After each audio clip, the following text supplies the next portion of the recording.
Telah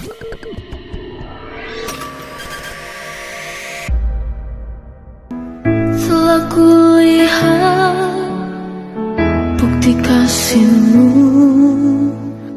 kau menderitakan ikanku.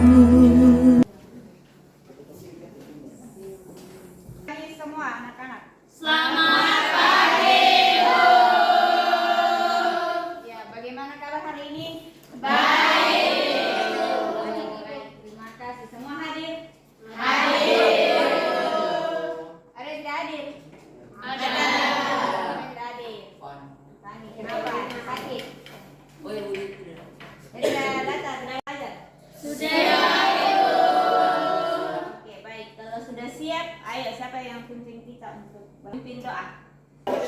Mari Bu Guru serta teman-teman sekalian, sebelum kita memulai pelajaran kita, alangkah baiknya kita bersatu dalam doa. Berdoa mulai. Dalam nama Bapa dan Putra dan Roh Kudus. Amin. Selamat pagi Allah Bapa dalam kerajaan surga. Puji dan syukur kami haturkan kehadiran-Mu. Ya Tuhan, kiranya saja ini doa yang boleh saya aturkan ke dalam tangan kasih-Mu dengan pengantaran Kristus Tuhan kami yang hidup dan berkuasa kini dan sepanjang segala masa.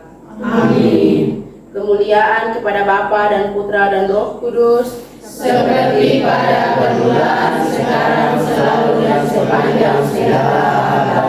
Amin.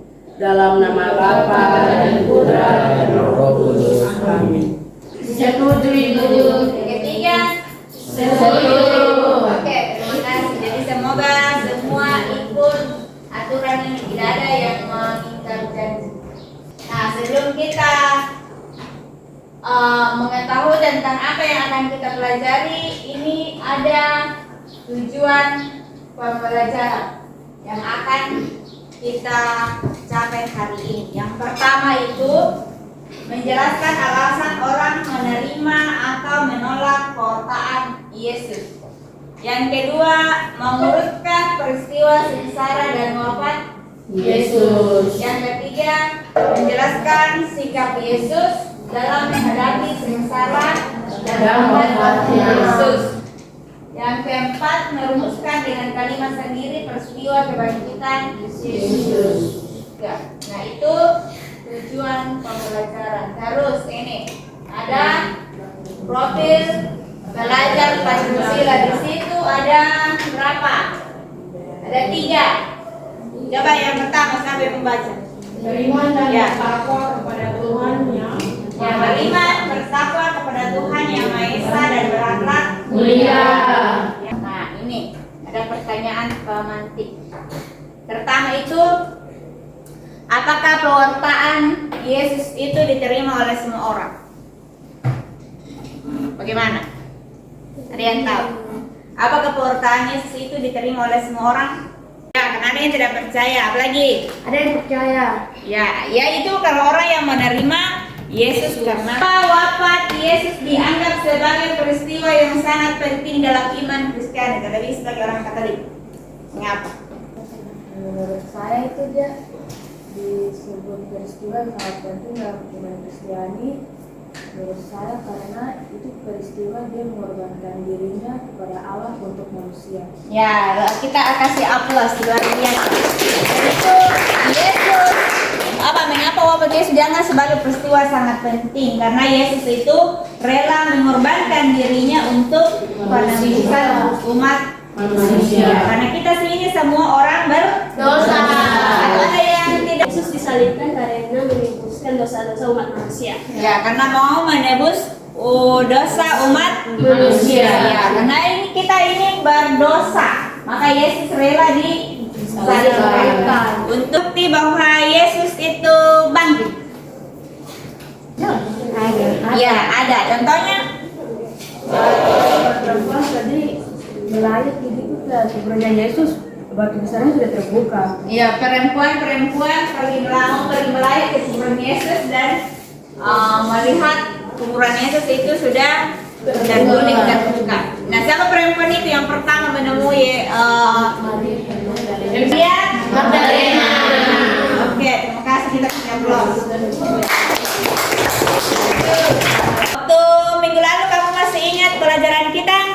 Masih. Tentang Tugas perutusan murid Yesus. ya, tugas perutusan murid Yesus. diberi tugas untuk mewujudkan dalam kehidupan sehari-hari. Nah, masih ingat tugasnya itu? Tugas apa yang kita lakukan sebagai murid Yesus? Ya, di gereja apa yang kita lakukan? PPA. Bunyi PPA. Apa lagi? Baca. Ya. Untuk hari ini materi akan kita pelajari yaitu sengsara dan wafat Yesus. Nah, bicara tentang sengsara dan wafat Yesus, apa yang kamu ketahui tentang sengsara? Apa itu sengsara? Penyiksaan, ya, apa lagi? Dihina. Dihina, apa lagi? Diolok-olok. Jadi itu bahwa sengsara itu merupakan peristiwa yang dialami oleh seseorang dalam penderitaan. Nah, karena kita pernah mengalami penderitaan atau ada yang tidak pernah mengalami penderitaan? Ada. Contohnya? Ya, pasti semua pernah mengalami penderitaan. Dipukul, apa lagi? Sakit. Nah, apa lagi? Dimaki, apa lagi? Dibully, apa lagi? Nah, itu semua penderitaan yang kita alami. Setiap manusia itu pasti mengalami penderitaan, tapi tidak seperti penderitaan yang dialami oleh Yesus. Penderitaan yang dialami oleh Yesus itu sangat sungguh luar biasa demi menebus dosa manusia. Nah, kita coba memahami makna kebangkitan dalam kehidupan sehari-hari dengan melihat cerita ada di buku halaman 50. Ada yang bisa baca? Waktu itu aku teringat saat aku masih muda belia, saat masih duduk di bangku SMA.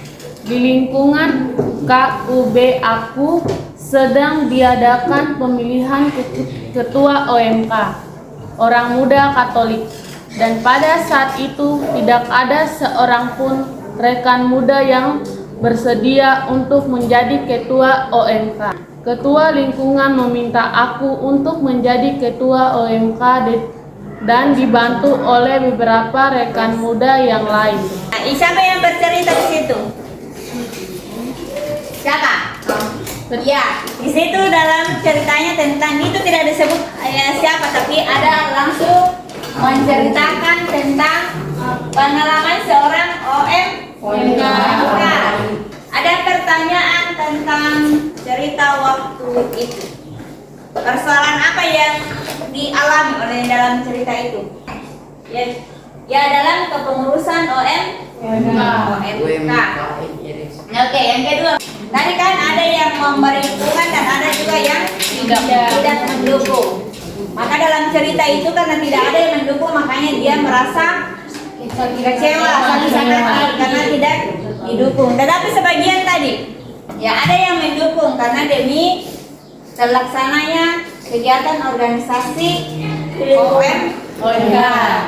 Jadi intinya kita apapun yang kita alami, kalau kita yakin dan percaya bahwa pasti kita bisa, maka kita tidak boleh menyerah. Di gambar sama ada yang di buku, ada juga di depan. Kamu lihat ada 3 gambar sebenarnya. Gambar pertama itu, Yesus menyembuhkan orang sakit. Yang kedua, Yesus melakukan mujizat untuk menyembuhkan. Yang ketiga, Yesus melakukan pewartaan. Nah, sekarang kita melihat setelah kalian mengamati gambar tadi, itu dikatakan di situ bahwa orang miskin dan yang sederhana karena mereka inilah yang merasakan secara langsung pewartaan Yesus, baik melalui kata-kata maupun melalui mujizat. Kalian diberikan proyek untuk menciptakan sebuah presentasi video atau karya dengan menyusun alur jalan salib tentang sengsara dan Oke, sekarang Ibu Guru bagikan LKPD.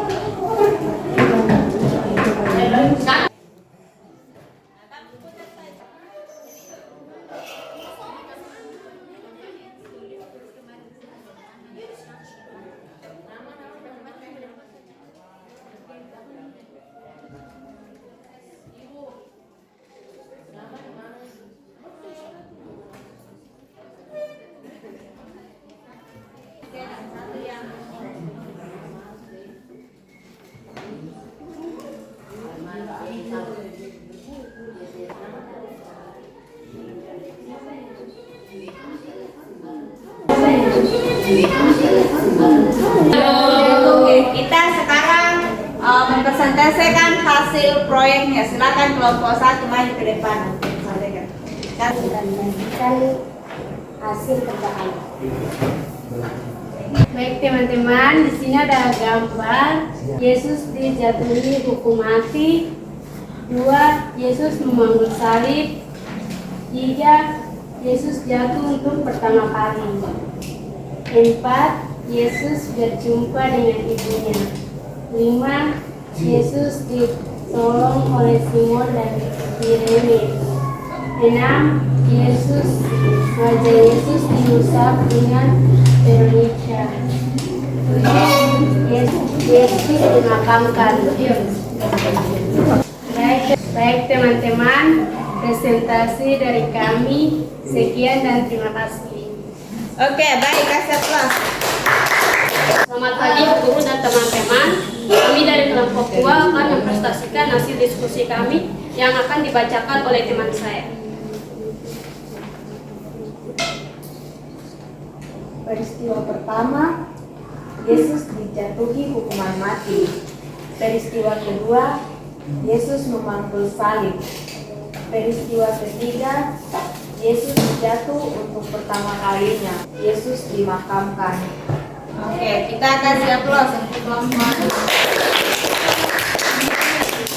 Baiklah teman-teman, sekian dan terima kasih. Selamat pagi teman-teman dan ibu guru. Kami dari kelompok 3 akan mempresentasikan hasil kerja kami tentang 14 alur jalan salib yang akan dibacakan oleh teman saya. Alur jalan salib yang pertama yaitu Yesus dijatuhi hukuman mati. Yang kedua, yang ke-12, Yesus wafat di kayu salib. Yang ke-13, Yesus diturunkan dari salib. Dan yang ke-14, Yesus dimakamkan. Sekian presentasi dari kami, kurang dan lebihnya mohon dimaafkan. Terima kasih. Oke, terima kasih. Nah, itu ada semua 14 peristiwa perhentian dalam jalan salib. Nah, itu bisa kamu kalau selama ini ada yang belum tahu peristiwa pertama, kedua sampai 14, hari ini semua sudah tahu bagaimana, bahkan bisa nanti dipraktekkan baik secara lisan maupun tertulis. Terlebih dalam masa prapaskah ada yang bisa nanti jalankan, bisa berperan sebagai Tuhan Yesus, ada yang bisa berperan sebagai Bunda Maria, ada yang berperan sebagai siapa yang mengusap wajah Veronica. Nah, itu penderitaan yang dialami oleh Yesus merupakan konsekuensi dari tugas perutusan untuk melaksanakan kehendak Bapa dalam mewartakan dan menegakkan kerajaan Allah. Nah, itu bukti bahwa Yesus sungguh mencintai kita sebagai umat manusia. Nah, kita sebagai umat manusia, apakah kita mempunyai hati? Bagaimana hati kita ketika kita tadi mempresentasikan, merefleksikan tentang perjalanan Yesus mulai dari perhentian pertama sampai perhentian keempat. Itu bahkan sangat mengharukan sekali. Seandainya kita yang mengalami sendiri, apakah kita sanggup atau tidak? Tidak. Sanggup? Tidak. Ya tidak. Merasa lapar saja sudah menangis. Apalagi kalau mengikuti seperti yang dialami oleh Yesus. Nah, itu sungguh perjuangan Yesus untuk kita. Maka apa yang harus kita lakukan sebagai pengikutnya? Berbuat baik. Apalagi? Menolong teman. Apalagi? Menolong sesama. Apalagi? Membantu teman yang kesulitan. Rajin beribadah. Rajin beribadah.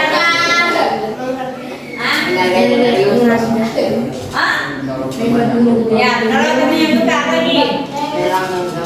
Rajin beribadah. Ya, rajin beribadah. Apalagi? Rajin baca kitab suci. Ya, rajin beribadah suci. Apalagi? Rajin mengikuti. Rajin berdoa. Ya, intinya bahwa kita harus belajar dari sikap Yesus dalam menghadapi penderitaan. Oke, baik. Sekarang lagi pertanyaan itu ada depan. Refleksi yang pertama, apakah materi ini menyenangkan ketika kalian berdiskusi? Yang kedua, apakah kalian paham tentang materi yang didapatkan dalam kegiatan belajar? Sekarang tulis di kertas lebar berkumpul. Silakan dikumpul. Ayo.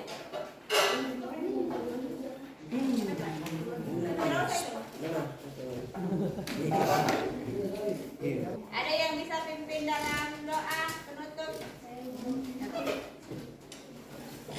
Mari Bu Guru dan teman-teman, sebelum kita pulang, alangkah baiknya kita bersatu dalam doa. Berdoa mulai. Dalam nama Bapa dan Putra dan Roh Kudus. Amin. Selamat siang, Allah Bapa dan Putra yang surga. Puji dan syukur kami panjatkan kehadiran-Mu atas berkat dan rahmat yang Engkau berikan kepada kami. Dalam kasih-Mu dengan pengantaran Kristus Tuhan kami. Amin.